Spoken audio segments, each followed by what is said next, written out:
Communication. Now, we're really losing the art of communication with teenagers. Is the family dynamic falling apart because we simply don't know how to talk to each other in this modern age? We're going to talk about that and so much more in this episode of Teen Life Coaching. Don't go away.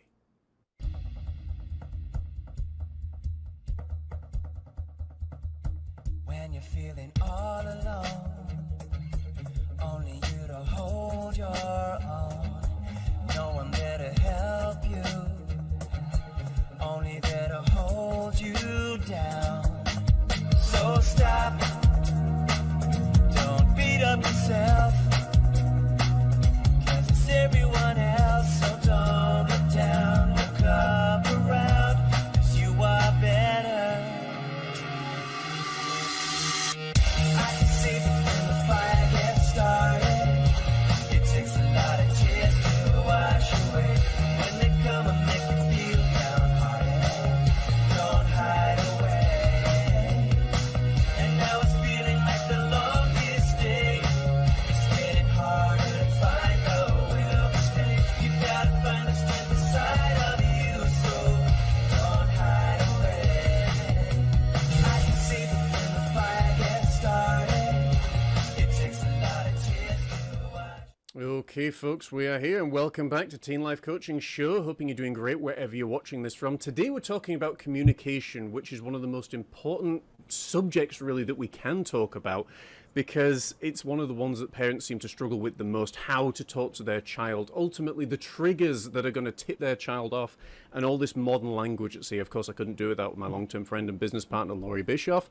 So, Loree, let's get straight into it. What's burning on your mind right now as we talk about communication in the home and in everywhere for teenagers? Yeah, I think the part of communication that I would really like to focus on is, so parents, just like we all do, you have to remember that your kids are communicating with themselves all day long in the form of self-talk. We all do it. We have this dialogue going on in our head all day long. And if you are cognizant of the fact that's what's happening with your own children, then you will be able to remember to ask them, get curious, what are you thinking about? What's on your mind today? How are you feeling? Is anything challenging for you that I can help you with? So I think the self-talk aspect of communicating, because we're communicating with ourselves all day, it's not just how are we communicating out in the world, but that self-talk form of communication is going to affect a person's self-esteem and self-confidence. What are they saying to themselves about themselves all day long? So that's what I'm thinking about a lot right now, John.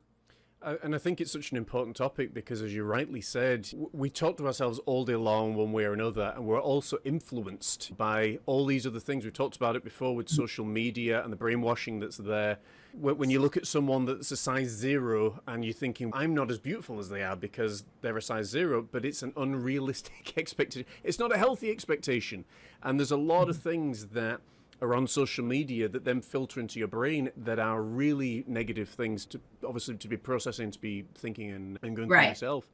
And I think it's one of the most important things of actually asking, either as a parent or to yourself, what am I thinking about? You will be amazed at the stuff people will tell you. And it's such an obvious thing that people bypass it. What are you thinking about? And I do that still at home. And it's one of the fastest ways for people to tell you what they're really thinking about, even if they're not thinking about anything. And it's oftentimes a great conversation starter as well. Yeah. And I think parents, if you remember to phrase your questions to your kids in a way that is not a yes or no question, because if you ask a yes or no question, then that's what you'll get as an answer, a yes or a no. And really what you want is a lot more on that. They're not typically going to elaborate unless you keep trying. So I think that how you pose your questions is really important because you'll be able to get a little more information about what's going on up here if you're not just giving them the opportunity to only say yes or no. And the self-talk, like you said, if somebody is comparing themselves to what they're seeing on social media or in the classroom or wherever on TV, and they're saying, I'm not as, that's the comparison thing. And now your self-talk, that's now you're telling yourself something that is, it's important to understand and educate your kids on the effects of how important it is that they understand what they're doing when they have negative self-talk, because everything that you consistently tell yourself in the conversations you have with yourself are conditioning your thinking, and you're creating beliefs, powerful beliefs. So you are literally programming your belief system by the words and the beliefs that you keep telling yourself every day. So if it's something that's on a pattern of negative self-talk, now you are conditioning yourself to have negative beliefs about yourself. So obviously people don't know that when they're young. They don't understand that your brain is like a biocomputer, and everything that you're putting into it is literally programming the software. So you want to help your kids understand that it's literally harmful for them to be criticizing themselves and on a regular basis. So I think that's a really important thing. You know, what we think, so it's going to affect what we think we can do, what we think we can't do. It's going to affect if they think they're good enough, which is foundational to so many issues with so many people, is simply the beliefs boil down to some version of I'm not good enough. Be it I'm not smart enough, I'm not beautiful enough, I'm not athletic enough, I'm not something, I'm not enough of something. That's a problem. And that's now embedded into the subconscious, and it affects what you think is possible for you in your life. So educating your kids on that power that they have, and they don't understand if they're using it against themselves, is a really important tool that you can use as a parent. And we focus a lot on that very specific thing in the teen life coaching course. So that's a guide that can help you help your child with those issues, with that self-talk, and how to develop that as a skill that works for them instead of against them. Absolutely. And it's always funny to me, we arrived here on Earth with everything that we needed. We were taken care of essentially for 9 months, divinely, or however you want to phrase it. And then all of a sudden it's like the parents come along and say, gee, good job, God, we'll take it from here. The great thing about all this conditioning stuff and communicating all this other stuff is, if you've gone down the path, whether you're a teenager, whether you are the parent, of that negative self-talk, that you're not enough, that you're overweight, you're whatever it is, the great thing is you can recondition yourself. And it doesn't take much of this reconditioning stuff. And we talk about this a lot more in depth in the course, which is available in the link that's running across the bottom of the screen. It is remarkably fast if you're willing to put in the work. But once you make that decision that, gee, I'm never going to have my life like this again, whether you're 40, whether you're 14, you set yourself a path and you set yourself a goal of, this is the direction I want to be going in, because now your subconscious is no longer just handling things on autopilot. You're saying, you know what, I want to drive forward, and I'm being aware of this. It is that awareness of what you talk about with yourself. It's aware what you're talking about with your son, your daughter, and it is the importance, as I say, the importance of awareness is so fundamental in everything that you're going to do and everything you're going to be about. Yeah. And I think being aware that just like each one of us, we all have our own sort of model of the world. We all, based on our circumstances, environment, experiences, have our own way that we see the world. And it's not the same as everybody else. And your children are developing their own model of the world. And in that model, within that framework, understanding it, cluing them in so they understand that your mind has rules. Your mind makes up rules. And one of the mind's rules, and this is really important, parents, one of the mind's rules is that it must get you to act in a way that matches your thinking. So that's also called self-fulfilling prophecy, and everybody's heard of that.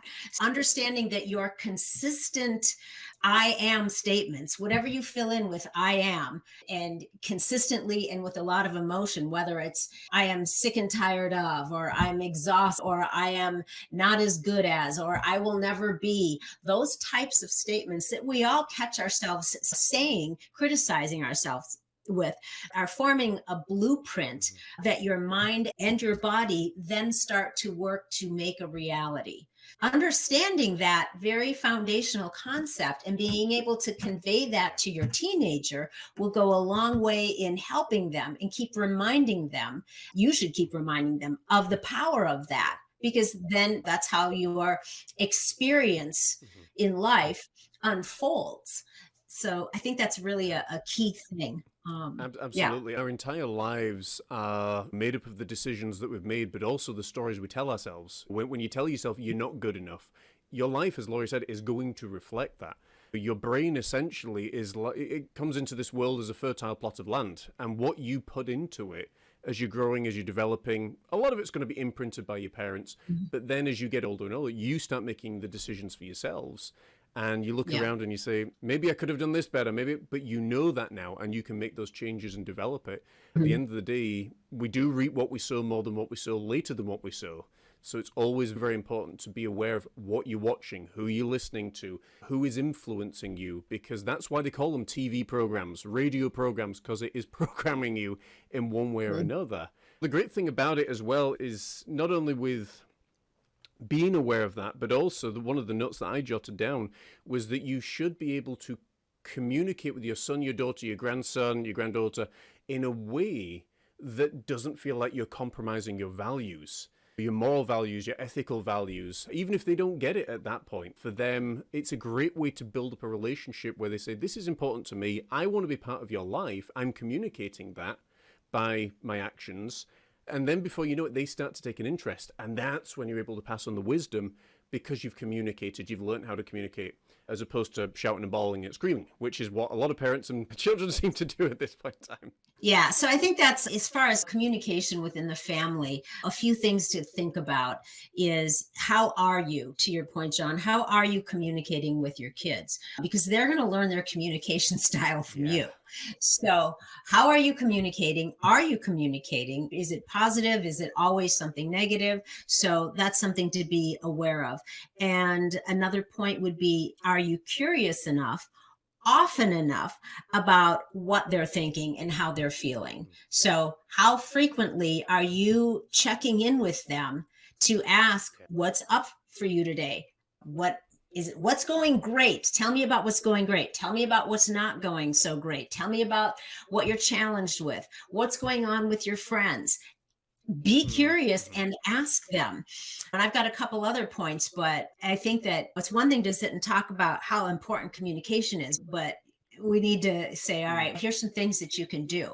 So is there anything else you want to add to that before I go on, John? I was just going to ask Loree, because again, I don't think I actually know this. Certainly it's not coming to my mind, but what your relationship was like with your parents when you were growing up, because I know with mine, it was very distant. There wasn't a whole lot of communication that went on. And if you want real life examples for the folks that are watching, one had to bring themselves up and learn absolutely everything from scratch. Again, I don't know what yours was like, Loree. Was it a close relationship? What was it like? Yes, I would say that for that time frame, it was okay. It was typical with my dad. It was my sister and I, so two girls, my mom and my dad. And I think that with my dad was just, he was a typical young dad. There wasn't really a lot of personal communication. It was more about just, what do I need to do? I think for him, what do I need to do to just take care of my family? But there wasn't a lot of emotional connection. We knew we were loved and we were well cared for, but not a lot of, let's sit down and talk about your future. What do you want to be, honey? Oh, you can be anything you want. I'd never had any of those talks with either of my parents. It was more close with my mom. We were definitely more, had an aspect of the friendship in the relationship, But even my mom she was a working mom, and she had her own stresses and things that she was coping with. It was a good childhood and a good life, but going deep, I think I had a few deeper conversations with my mom once I was at about driving age. And then I was and even before then I was very independent. So I'm off living a life, and she's okay. What's going on? You didn't come home last night. So once I got to that age, then we started to have a few more deeper conversations about more adult type things. But up until then, I don't remember having these types of conversations that you and I are suggesting people have. I wish we did. I would have loved it, but it wasn't really, and maybe it's a generational thing. I think it is. I think more so parents 30s, 20s now they're wanting more conversations with the children, to be more involved with their lives and everything, and to try and really figure this stuff out, which I think is a great step forward. To your point, you've got tips on steps to do that, so fire into it, my friend. Yeah, so I've already talked about two of them. I think another one is, as a parent, are you fostering open communication? Have you established a precedent, so to speak, that lets your kids know that they can come to you and talk to you about things, anything at any time? And part B of that is, do they feel like they can trust your reaction? So if they're going to come to you with something that if they fear they're going to get a negative reaction out of you, then they're going to avoid it naturally, because nobody wants to come up against that. So they have to feel comfortable enough and like they can trust you, that you can handle whatever it is that's up for them, that's on their mind, that if they think this is a serious thing. So you have to be the one that establishes that level of trust and sets a precedent that they can come to you. And even though maybe it's not going to be a yay rah type of reaction, maybe there is some serious thing that has to be like, whoa, we need to deal with this. But how you do that is so important, so that they feel like, okay, I'm going to help you with this. I'm on your side, but here's what is not okay. Here's what is, and here's how we can try to manage this moving forward. They have to feel like you're in their corner. Yeah. So there's got to be trust there. And another way to do that, another tip is, how are you teaching them respectful communication? Are they respectfully talking with you? Are you talking with them in a respectful manner as well? If there's siblings, are they respectful talking to each other? Just friggin' common courtesy is something that seems to be a lost art. And that starts at home too, teaching your kids courtesy and respect and listening and not interrupting and not making fun of somebody that's trying to convey something important to them. That can all be starting to happen right under your own roof at home, so that they know how to communicate maturely outside of the home. If they can't even do it in the family unit, how are they supposed to do it outside when they're in another environment, or trying to get a job, or they're going off to college, and maybe hopefully kids are a little more mature if that's what they're going to do and they can talk. So that's important to keep in mind. And I think the last one is, do they get one-on-one time with you? Big one. One-on-one time. If you can carve out some one-on-one time with your kid, that's important, because it's a different form of communication, right? Because what you do or don't do with your kid is communicating to them how much of a priority they are to you. So if you're going to communicate that they're important, they're significant, they're a priority, that you care, that you're curious, then that's going to take you being able to get rid of all distractions, at least on occasion, and have some one-on-one time. Go do something with your son or daughter that's just the two of you, so that you can set up the environment that fosters having some trust and open communication. Yeah, no, I think that's a fundamental thing, because again, you wouldn't bare your soul to somebody that you only speak to once or twice in a blue moon. It's very difficult. If you've got that trust and that open communication, it fosters that mindset of, I know I can go to my mom, I know I can go to my dad, I know I can go to gran and granddad. They may not approve of what I've done. They may say, my goodness, I can't believe you've done this. But equally, if stuff about their life as well, it's a two-way street. And I don't think it's the worst thing in the world for parents to be able to talk openly about certain topics. Other topics I do believe shouldn't be spoken about. That's just my view. But I think it's a really important thing to be able to share with your son and daughter. Look, I went through this when I was your age, or I've experienced this, or because again, they look at it as, wow, this isn't some boring old fart. This is actually someone who has lived a life and who knows and understands. And again, it just passes on those nuggets. If you want people to trust you, you've got to invest in them. It's rule 101 of living more than anything else. I think it's fundamental. Yeah, and sharing your own experiences goes a long way. Let's say you walk into your teenager's room and you find something there that costs some money and they don't have any. And you're like, I wonder if they stole this, because there's no other way they could have come about owning this, whatever it is, right? So that's an opportunity now to have a conversation and to be like, I found this, and can you tell me about how you got it? How did you acquire this? And then how you react is going to be key. Because if you find out that if they're lying about something or they stole it, and you just fly off the handle and say, that's it, I'm taking away all your devices, you're grounded, blah, blah, blah, you're gonna make such a big gap, you're gonna put up a wall. But if you say something to the effect of, I understand, this is wrong, right? But I went through my little shoplifting phase when I was young. If you share something, maybe it wasn't shoplifting, but maybe it was something else you did that was a definite rule breaker. That was a definite, okay, I get it. I went through this, whatever the situation is. I did that, and I realized it was wrong. I was ashamed of myself, and I made amends for it. I returned it or apologized or whatever the situation required. And I felt a lot better because the guilt about what I did was eating me up. So if you have a conversation around it and then ask them, what do you think you can do to make amends for this? Because how would you feel if somebody came and stole a bunch of stuff out of your room? That stuff that was important to you. It's how would you feel if this happened to you? Here's what I did that was similar to what you did. So now we have common ground. Those are opportunities. So that's just an example of cultivating. Okay, I guess I can trust my mom or dad when to come to, because I know that even if I've done something wrong and they don't approve, clearly, they're not going to hang me in the town square for it. They're going to help me figure it out and understand. This is part of your value system. This is not what we do here. And you're a representative of the family. So, right, you do something like this, you behave in such a way, and we're all guilty now of that. That's it.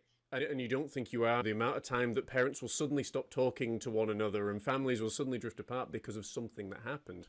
But this needs to be fostered right from day one. And that's the great thing. Again, we talk about this in the course. It's not just for teenagers, it's for parents as well. It's for people that are looking to essentially thrive and be the best version of themselves, if I can use that term. Because if it's something that you just do once in a blue moon, your child is going to spot it. Oh, mum and dad like to be this way when things are, but normally they're shouting and bawling. But if you are chilling out watching the football with them, with the wrestling, with films, whatever, and you've got that open dialogue, you do stuff together. Foster time to really spend time together, go for walks together. We've talked about this on other shows with homeschooling. You can do the work in 3 hours, and that gives you the rest of the day available to spend with your son, your daughter. Now, you may get to a point where you're like, I just need a break. But that's still going to give you that time. And we're not talking about hairy-fairy stuff here. We know that raising kids is going to be difficult. There's times that you're going to be pulling your hair out. But it's how you show up to those situations that's really going to determine what your son or daughter, grandson, granddaughter, what they remember about you more than anything. And like I say, communication is fundamental. And I think what's at the undertone of all of this is awareness of what you're doing, awareness of how you're talking, awareness of how you are as a family, the time you're spending together or not spending together. When you show an interest in someone else, and Loree, I'm sure you'll back this up as well with the clients that you've worked with and just being a mom and now a grandmother, when you genuinely show an awareness in somebody else, it changes everything, because people are willing to come to you with stuff that they never normally would have done before. Yeah, yeah. Letting people know that you're interested in them, that you actually care about what they're thinking and feeling, and it's important to you. Having an interest, because people are going through life, especially now more than ever, which seems to be counter to what social media has offered. With you can have a million friends from across the globe, which is all nonsense. But even though that's what's being put forth, but people feel more invisible than ever Yes. nowadays. They're just not. So it goes a long way for anyone, any individual, to feel like somebody has taken an interest in them and cares enough to have a conversation and ask about them, just be curious about them. It goes a long way. It makes somebody, helping somebody feel seen Yes. is a very heartfelt spiritual move to make. It is. When yeah. Yeah, it is. Again, you can go to any scriptural doctrine or whatever, and there was always someone there that's at least making somebody else feel seen in one form or another. And in some people's mind, they can be the most insignificant person on the planet, but to you in that moment, you're making them feel like the most significant because you're giving your most valuable asset, which is your time. And as we've come to know, that's something you'll never get back. And that's why your children, once they get this message, will appreciate that time that you spent with them. And it's how memories are built. Yeah, it doesn't have to be an entire Yep. day or an entire weekend.